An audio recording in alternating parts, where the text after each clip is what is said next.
Good evening. I'd like to call this meeting to order. Does anybody have any disclosure of pecuniary interest or the general nature thereof?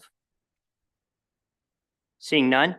Tonight we have delegations from Don Shropshire, the CAO of County of Elgin, and Carolyn Krahn, Manager of Economic Development, Tourism and Strategic Initiatives for Elgin County. I'd like to let you guys have the floor. Thank you, Worship. We're very happy to be here tonight. Appreciate the invitation very much. And tonight we're going to be doing a replay of a presentation that we made to County Council a few weeks ago. It's really about the opportunities that are going to be presented to our community with some of the growth that we're expecting over the next couple of years. A combination of the Amazon investment and more recently with the announcement that PowerCo is going to be building a major plant to deal with the electric batteries has really created an environment where even if we don't want growth, there's going to be a certain amount of it. People talk about us being pursued by growth.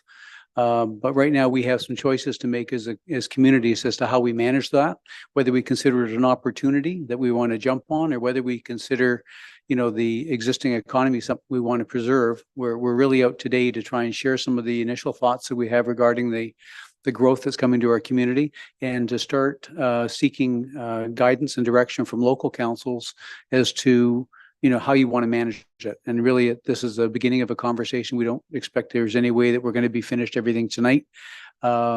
But depending on where county councils wish to go and local councils wish to go, we have some choices as to how we deal with the investment. So with that, I'd like to hand it over to Carolyn.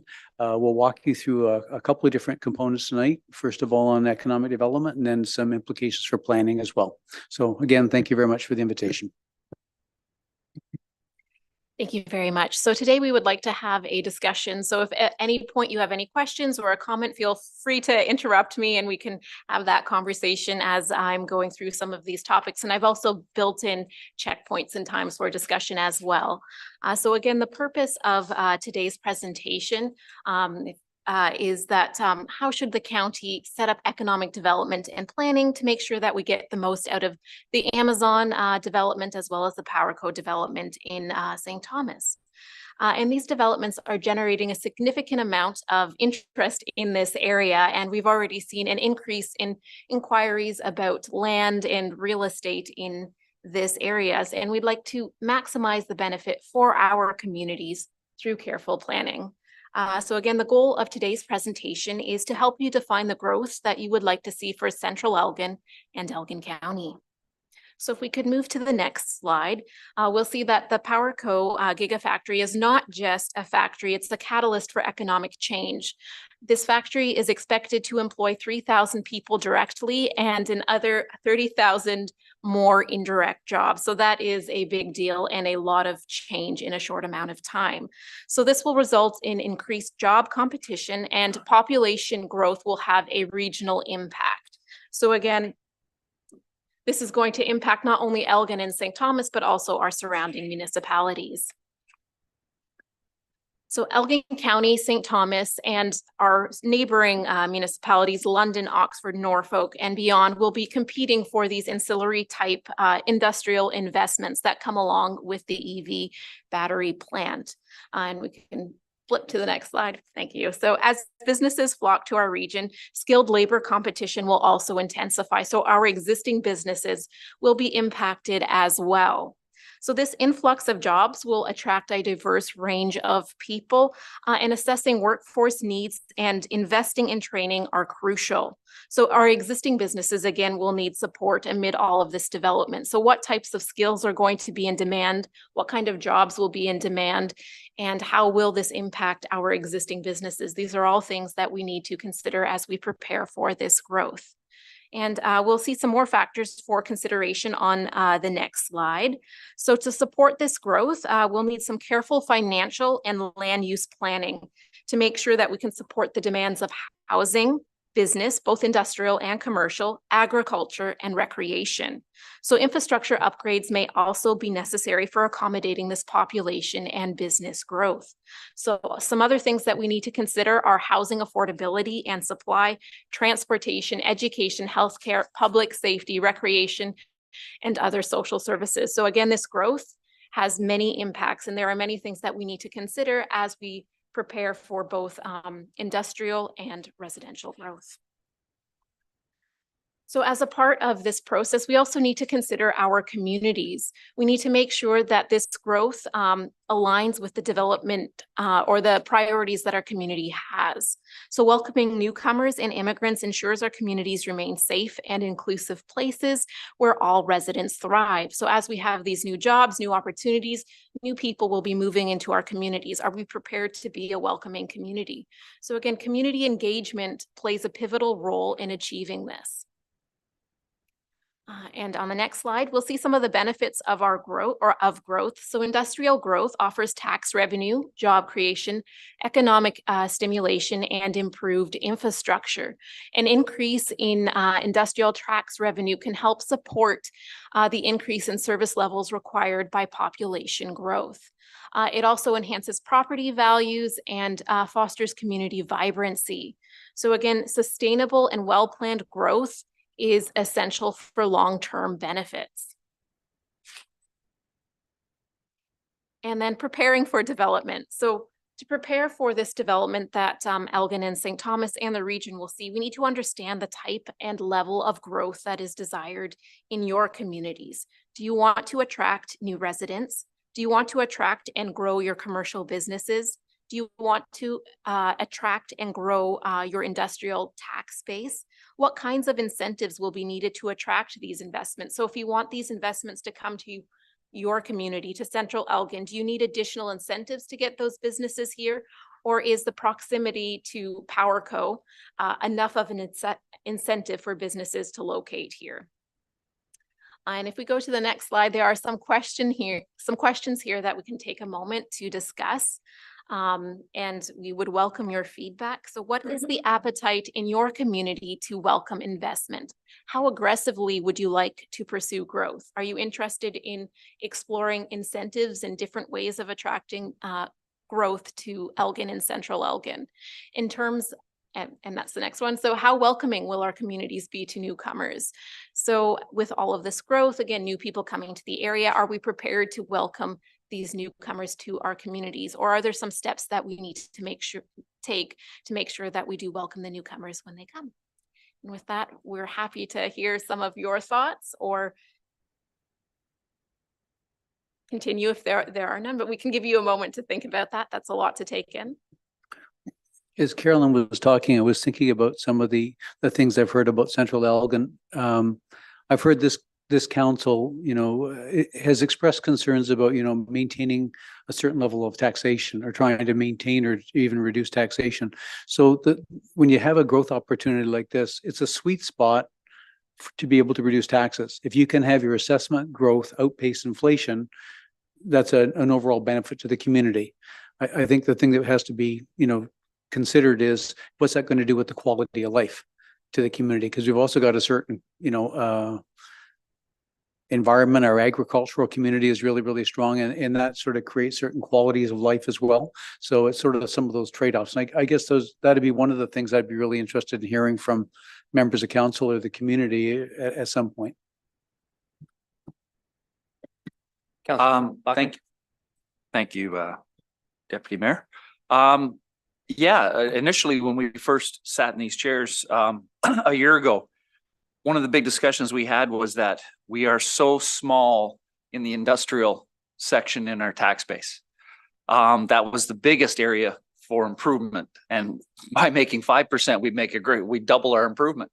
But we're looking obviously with the spin-off and the domino effect of VW coming in and Amazon and the opportunity there is great. I mean, we are at the foundation level of possibly growing Central Elgin and its tax base exponentially over the next, and just by setting the groundwork for this, we can exponentially grow it from 5% to, I could see it even going 30, 40% over the next 5, 10, 15 years, which would in turn lower the tax base for our residents by increasing our industrial. And that was what we saw originally was our biggest area for improvement. So the opportunity that you're presenting to us right now is very timely. And I think if we can set a good foundation for this with very progressive ideas and an open door policy for business, I think we've got a great opportunity in front of us. I think it's important that we do attract and explore new opportunities for the industrial area. But at the same time, I'd like to see ways to promote existing businesses that have been here for a long time, and they've been supporting Central Elgin for a long time. I think that's very important. Councillor Watson. Yeah, through you, Chair. Just to highlight on what you said there, you're right. The ones that have been here already, they should have a good incentive to do more here because they've been supporting us for so much. And I think all the new ones that would be coming, they're going to come regardless, right? So I'd really like to see support the existing businesses. And I also want to make a note. Don is the first CAO I've ever heard say talking about reducing taxes. And I thought that was brilliant. So thank you. That's probably the first time I've been called brilliant in a council chamber, but thank you.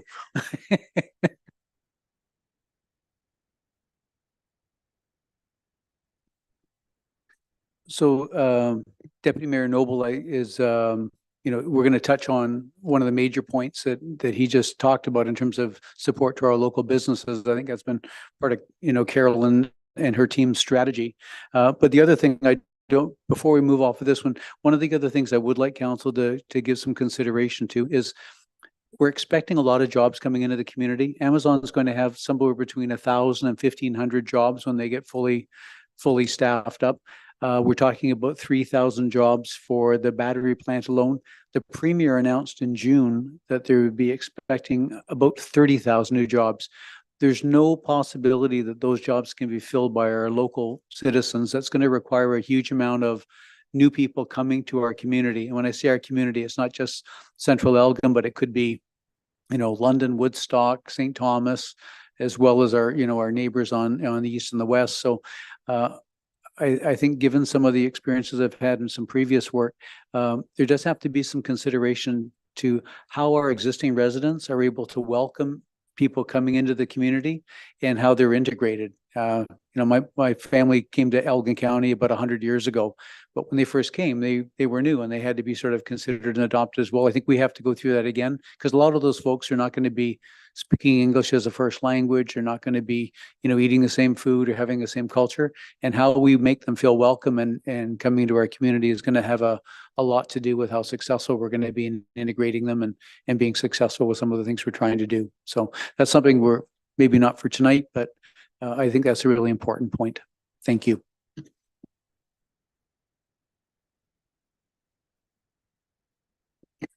So we can move on to the next slide then. So this growth also involves some costs, and it involves costs to different levels of government and across the public and private sector. So at the municipal level, things like water, wastewater, planning, roads, cultural services, emergency services, parks and recreation. So again, many different areas to consider. School boards will need to plan for and build new schools, recruit staff for these new schools with significant population growth. This is something that we can expect. And also in the private sector, there will be a need for more housing development, commercial development, and industrial development as well. And economic development expenses can also include business attraction efforts, workforce development initiatives, and also the initiatives that we'll discuss later on to support our existing businesses. So again, effective financial planning is crucial for project sustainability. And part of this is taking a look at potential funding sources, which we'll do on the next slide. So we can use different funding sources to support this growth. Funding sources for infrastructure development can include property taxes, grants, debentures, development charges, and user fees. We can also look at things like partnerships with other municipalities. Is it possible to partner on some of this infrastructure development? And we can also explore public-private partnerships and regional initiatives. And we have been exploring some of these public-private partnerships, and some of this will be discussed at a County Council information session tomorrow. So again, there are some opportunities for us to work with different private corporations as well. So what expectations should we have regarding financial support from the provincial and federal governments as well? Are there any infrastructure funding programs that we can rely on here? And then the next slide. So how much, some discussion around how much are you willing to invest to drive growth forward? Where do you see opportunities for collaboration between the local municipalities, the county, and the city? And when might we find ourselves in competition? So for some of this infrastructure development, can we partner with our municipalities to help carry that financial burden? And when it comes to infrastructure, do you think it's feasible for us to make shared investments in some of these key areas like water, wastewater, transportation, etc. So if you have any comments or thoughts, we'd be happy to hear them. I think the water wastewater is probably the largest one, and I don't think that's new to anybody on this council. We've been looking at that for quite some time. Thank you, Carolyn. And we'll continue to take a look at different funding opportunities as well as partnership opportunities, because working together as a region makes some of these projects more feasible. So if we go to our next slide, I'll talk about one of the programs that we have recently implemented, and that is our Business Retention and Expansion Program. So growth presents many opportunities and challenges for our existing businesses. So some of the challenges involve workforce. Some of our businesses are concerned that with all of these new jobs at PowerCo and Amazon as well, what is going to happen to their workforce? So how can we support them through this? And also some opportunities. They may also have the opportunity to grow and become a supplier to PowerCo. So how can we help them grow now as well? So launching at the beginning of this month, our BR&E program will support existing businesses. So our goal is to meet with as many businesses as we can to learn about their unique challenges and opportunities through confidential business visits and interviews. So this program aims to strengthen our relationships with existing businesses and address immediate concerns. So we are going to develop an action plan after all of these visits. We're going to take a look through the data, take a look at any emerging trends to see how we can adapt our programs and potentially policies to better support our business community. But we'll also be addressing some of their immediate concerns. So if they have an expansion project, we can connect them to our Elgin Incentives program, where we have different incentives to help businesses grow. Or if they have some challenges with key skills that they need their staff to have, maybe we can make a connection to Fanshawe corporate services, where we could help them develop this training program that they need to see. So again, this program is being overseen by a dedicated leadership team that is composed of the CAOs from all 7 local municipalities. And we meet about 3 times to discuss throughout this process to discuss what we're hearing from the community, and then also to develop that final action plan, which will be shared with all of our local municipalities as well. And before I move on to the next part, any questions about the BR&E? Councillor Watson? Yeah, through you, Chair, to Carolyn. When you say local municipality, are you talking about the city of St. Thomas as well? Do you have a counterpart that you're sitting down with trying to plan all this stuff? Because I think they got to be right at the table too all the time. Thanks. So for the BR&E, we have been working with the Small Business Enterprise Center, which is Elgin St. Thomas, but so somewhat, but we aren't interviewing St. Thomas businesses. And I know Don perhaps can speak to PowerCo and our conversations with the city there.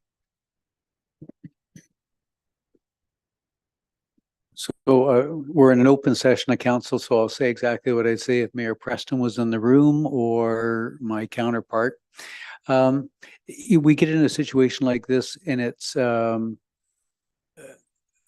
there's both competition and there's also lots of opportunities for cooperation and collaboration.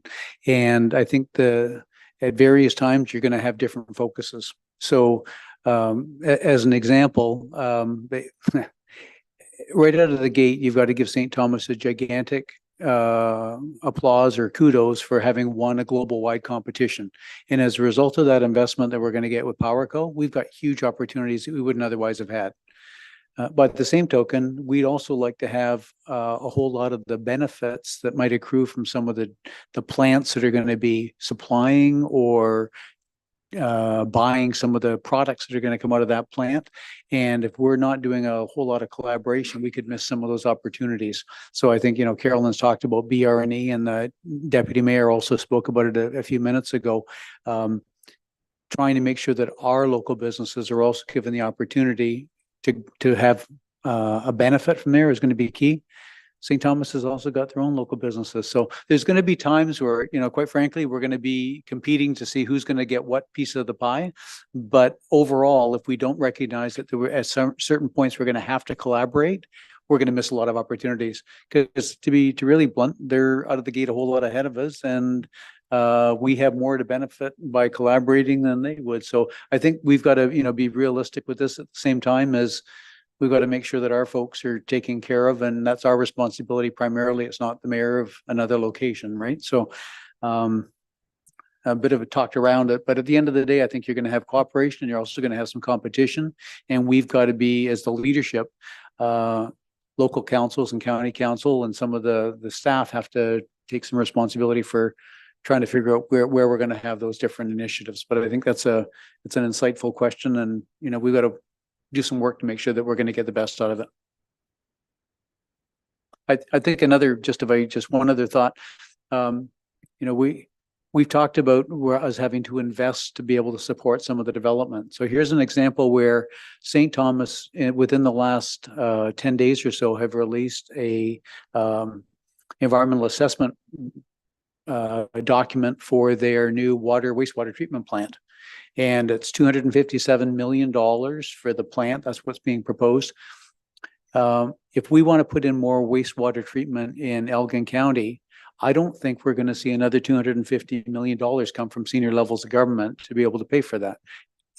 Our MPP has talked about trying to right size the infrastructure investment so that we have an opportunity to take advantage of the growth opportunities. So now would be a really good opportunity as an example to sit down with St. Thomas and say, great, now you're building this wastewater treatment plant. How does Central Elgin get involved in that? How does Malahide or Southwold? Do we have an opportunity to, maybe we contribute $20 million and we have increased capacity to be able to deal with some of our wastewater needs. So I think there's opportunities like that. And we, as much as we might feel a little upset about maybe losing some of our prime industrial land when they had the PowerCo decision, at the end of the day, trying to get over and through that and trying to find a way for us to benefit our community through doing some of those collaboration efforts, I think is just smart politics and smart decision making. So thanks. So on our next slide, we also have one of the initiatives that we're currently working on. So we did recently apply to FedDev for some funds to create an investment attraction roadmap. And so the goal of this project is, again, to position us to attract that investment to this area. And so this project includes clarifying goals with our local municipalities. And that's what we're starting today. We're starting the conversation with our local municipalities to understand the level of growth that you would like, and also to start thinking about what kinds of things do we need to start doing now so that we can attract this investment. We are also working on updating our vacant land inventory. So what is our vacant land supply like in Elgin County? Where are those lands, and are they serviced? Are they not serviced? We would like to complete a master servicing study. So wherever those vacant lands are, if they do need servicing, what will be required to service those? How can we coordinate this servicing for all of those lands in Elgin? And then identify those parcels that we would like to develop, address those servicing gaps that exist, take a look at our incentives that we may or may not need, depending on our location and what is available, and then streamlining those planning processes. So when businesses are coming to Elgin, we want to make sure that we're a business-friendly environment and that these planning processes go smoothly. And Don will speak more about planning in a moment. And then also taking a look at workforce attraction and retention and creating a marketing and lead generation strategy. So we don't just want to wait for the investment to come to us. We also want to go out and speak to those businesses that are interested in expanding and sell Elgin County and Central Elgin as well. So these are just some of the steps that we would like to take to get ready to attract that investment. And again, we did apply for a FedDev grant, and I believe your council provided a letter of support for that application. So thank you very much for that. And on the next slide, we have some next steps for further conversation and also just to spend some time thinking about these things. So what are your goals for residential growth, commercial expansion, and industrial development? How would you like to engage with your community to assess its appetite for welcoming growth? Would you like some conversations with the community?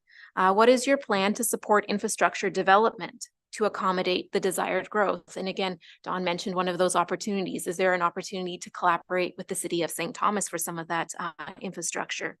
How will you support the costs of new infrastructure? Again, property taxes, grants, debentures, development charges, user fees, partnerships with neighboring municipalities, public-private partnerships. How can you champion the BR&E program? So existing businesses, can you let them know about our business retention and expansion program? Encourage them to speak with us. And then would you like to work with us to develop and implement an investment attraction strategy for the region? So you've answered this already. You have provided the letter of support for our application. So again, thank you. But with that, I'm happy to take any questions and pass it off to Don. Are there any questions? None at this time. We do recognize that a lot of this information that we're sharing tonight, it sparks a whole bunch of questions. And when we've been in front of other local councils, really what we've encouraged people to do is to take some time, take a few weeks, think about it. We may even want to, seek your advice on whether there could be some community consultation or engagement, because some of the questions we're having is going to have a big impact on the community. But it's not like we're trying to decide today or anybody's in a rush to do it. It really is going to be local councils that are going to decide what's best for their community and what the right balance is going to be. There's no one answer that's going to fit for everybody. I'm expecting it with 7 local communities. We're going to have some folks, some local municipalities that are going to be quite aggressive and wanting to get a lot of growth. Others are going to be very happy to remain the type of community they are right now. But there's trade-offs, right? So I think that's really, you're in the leadership position to help direct some of those decisions and guide where we need to go. With that, I'm going to ask Delaney if you could advance the slide one, please. I'm going to talk to you just for a few minutes about some of the discussion we've had at council. I think Central Elgin's in a bit of a unique position because you currently have the existing relationship with the city of St. Thomas for shared planning. So that's completely recognized, but we're sharing this information with you because there may be a part of this that makes sense to you, if not now, at some point over the coming months, as to how you could also benefit from some shared planning opportunities with the county. So back in August, I had a conversation with both the county council members and also the CAOs for the local municipalities. And what I heard is that there was a real need for some shared services at the county level in planning services. This was spoken about when the service delivery review was done in 2021. Strategy Corps did a review of our services by county council, and at that time they also recognized there might be some advantages. So based on recommendation I received from our local CAOs, we looked at Oxford County, Middlesex County, and Huron County. All 3 of those have a shared services model for planning services, meaning that their planning services are all centralized, they're all county staff, and then they have a model that I'll go through in a few minutes but basically to provide planning services to the community. All the things I'm going to say, this is meant to be an extraordinarily flexible model. That's one of the advantages. I also took the opportunity to speak with Paul Hicks, who's our current acting or interim manager for planning services. Paul works for Republic. It's a private sector firm that we've been contracting with for the last several months, and he's provided excellent advice, and it couldn't have gotten much better from his perspective. He basically said, I don't want the job full time. His company's based in Montreal, but we're also not going to leave you hanging. Anything you need in the way of planning services, we're here for you. But he was very happy to offer some professional advice from what I'd say is a relatively neutral and knowledgeable standpoint. So next slide, please. So the three different counties that I spoke to the CAOs in each case. These are the common elements they had. Their planning staff are employed by the county, but in each case, the planning staff are they're assigned to local municipalities to provide direct services. And in that respect, it's not much different than the current arrangement you have right now with St. Thomas. But in this case, in each of the three counties that I spoke to, they had their planning staff that were actually based at the local county a few days a week. All of them told me there's some combination. They spent a little bit of time at the county, but the majority of their office time would have been spent at the local community level, who there were clients.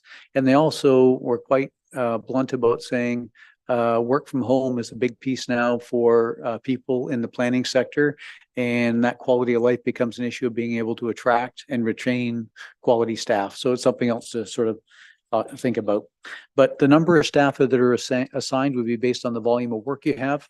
So I had spoken to the local CAOs and asked them to anticipate how much volume of work you have. So if you needed to have 2 planners, great. If you needed to have a quarter of a planner, that could be shared amongst other people, because we have different levels of activity across. But there's a way there to right size the work so people don't have to pay for more than what they need. Next slide, please, Delaney. I mentioned to you the planners are assigned, they're in their primary office in the local municipality. And the way that's paid for is it's paid for by the county levy. So there's not extra cost. It makes it a little bit more simplistic in terms of how we have to budget. A little bit easier on the local communities for that reason. Next slide, please. There is some variation on this, but in most cases, the staff assignments, they're in every case, there's a mentorship between the people that are the more experienced planners and those that are, more recent graduates.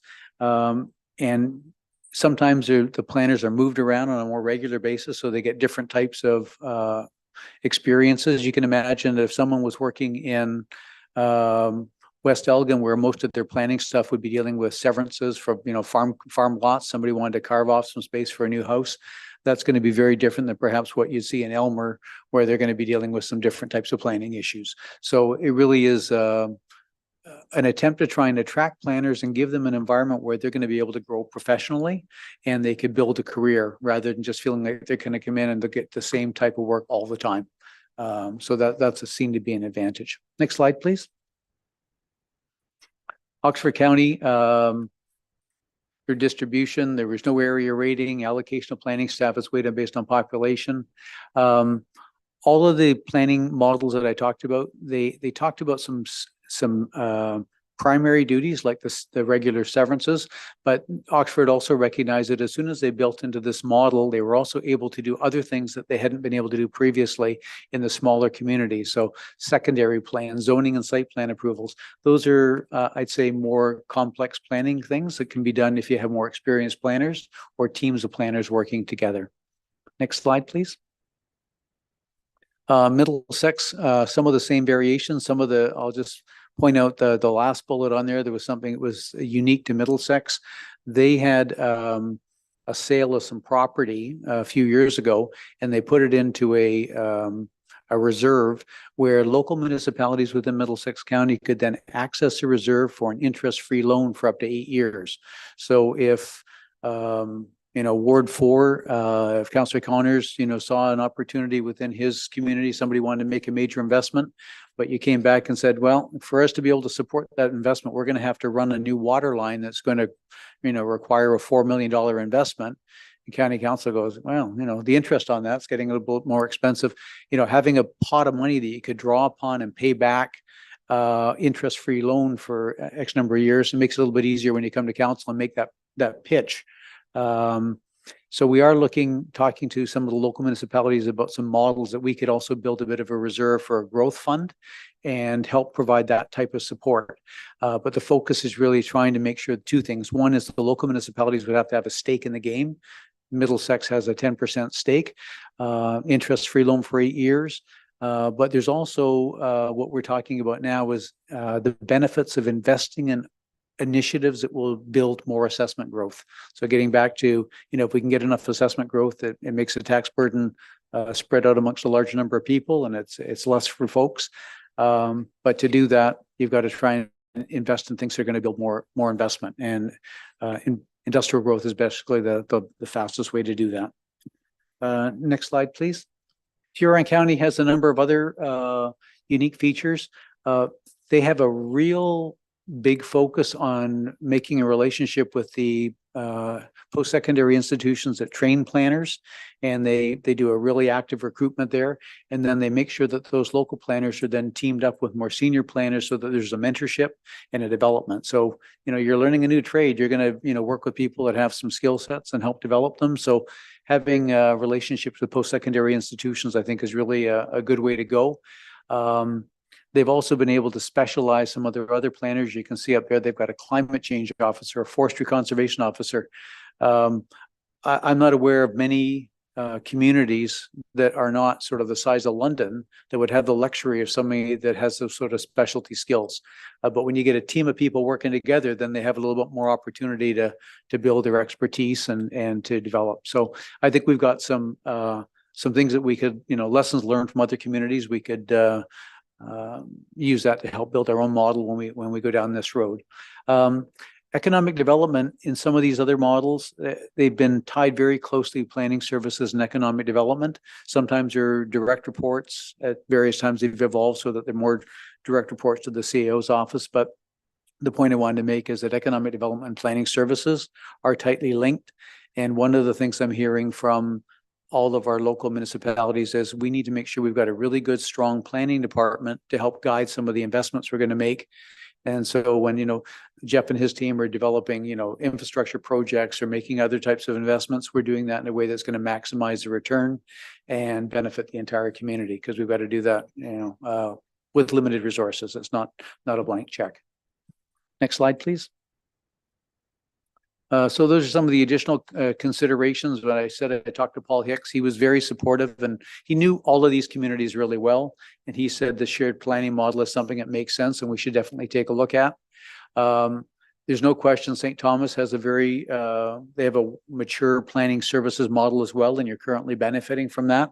I think any decision you'd have to make would have to take a hard look at what some of the pros and cons are. There might be certain benefits for having some continued services in collaboration with St. Thomas, and there may be some things that you want to deal with differently, but that's really for your consideration once we do this development.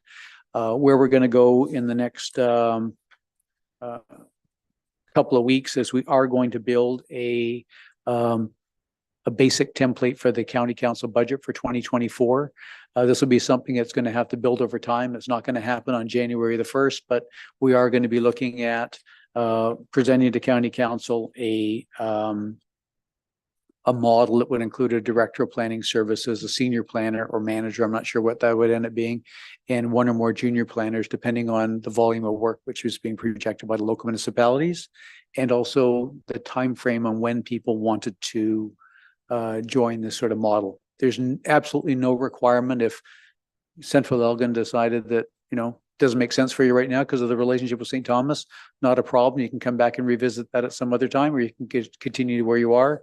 No harm, no foul. So it's really meant to be a very flexible model. Next slide, please, Delaney. So that's some of our next slides. The other piece is, we sort of weave back and forth between economic development and some planning considerations. If you have good planning, it's going to help guide better decision-making by our local councils and county council. And it's also going to guide staff in making some of their plans and recommendations to council. So that's really what we're talking about. Given the opportunities we have right now, those opportunities we believe are going to be really, really strong, at least for the next, 4 to 5 years. I'm hoping it's going to continue on after that. But when you think about the PowerCo plant, they're supposed to be operational either late 2026 or 2027 more likely. So there's going to be a lot of activity and investment being considered over that time frame, and hopefully longer than that as well. But we'd be very wise to make sure that we're being set up to do as much as we can during that time period, so we don't miss any opportunities and have people decide to go someplace else with their investments. So that concludes the formal slide presentation, but we'd be happy to receive any comments, questions, either today or at some other later point. I'm pretty sure Mrs. Greenhall knows where to find me, as do each of you. So we're happy to provide you with any additional support at any point. Thank you, Don and Carolyn. Does anybody have any questions for them? Councillor Bachman? Through you, Deputy Mayor. Thank you very much for this information. This is something that, if done well, and through our council, has the potential to reap amazing benefits. At the current steps that I'm seeing, obviously the foundation right now, I think we've got a great opportunity in front of us. I think, just personally speaking, the teamwork concept has to come in with everybody. St. Thomas, all the municipalities, Elgin County, Oxford County, all the people that have a stake in this. And I don't see as a local entity. This is a regional entity, and I think it has to be thought of in those terms. That if we empire build, we're going to stab ourselves in the foot. I think we have to think of this in a team concept for the benefit of all of our residents, whether it's Central Elgin and beyond. Anyone else?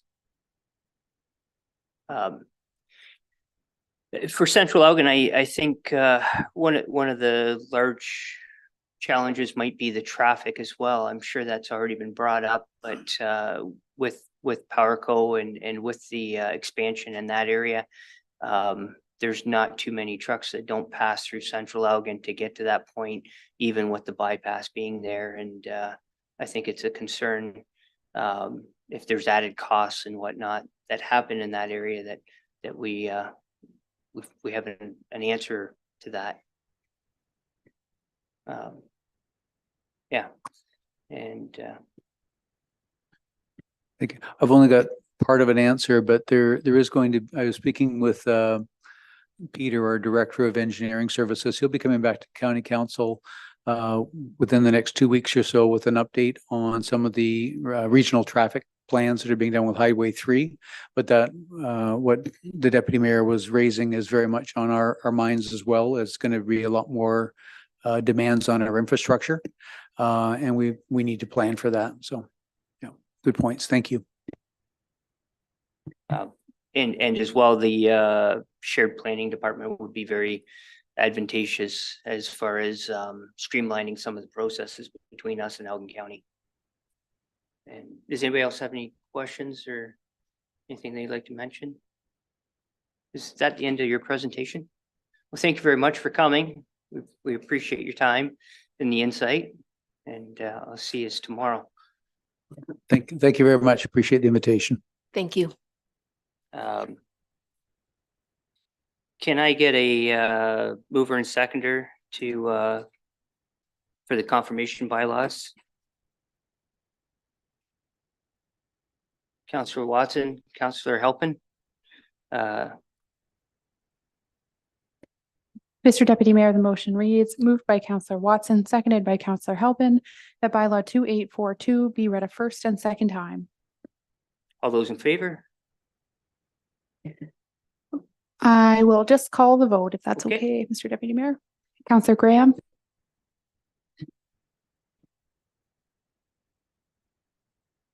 Yes. Councillor Halpin, Yes. Councillor Watson, Yes. Councillor Connors, Yes.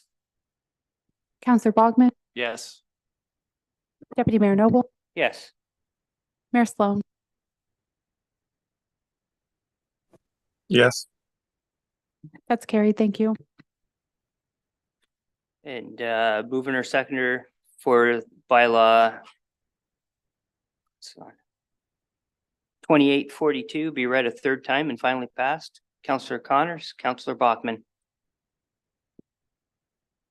Mr. Deputy Mayor, the motion reads, moved by Counselor Connor, seconded by Counselor Bogman, that bylaw 2842 be read a third time and finally passed.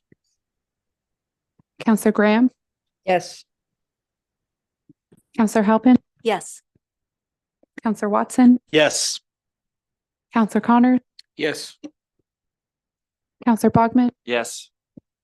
Deputy Mayor Noble, Yes. Mayor Sloan.